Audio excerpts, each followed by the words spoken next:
కానీ ఒక్క దత్తాత్రేయుల వారి విషయంలో మాత్రం ఒక పరమాద్భుతమైనటువంటి విషయం.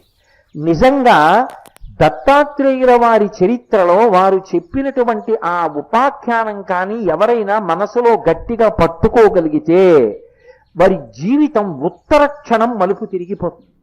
అసలు అంత అద్భుతమైన విషయాన్ని ఒక్క దత్తాత్రేయుల వారి చరిత్రలో తప్ప వేరొక చోట ఆవిష్కరించబడలేదు అని నాకు అనిపిస్తుంది.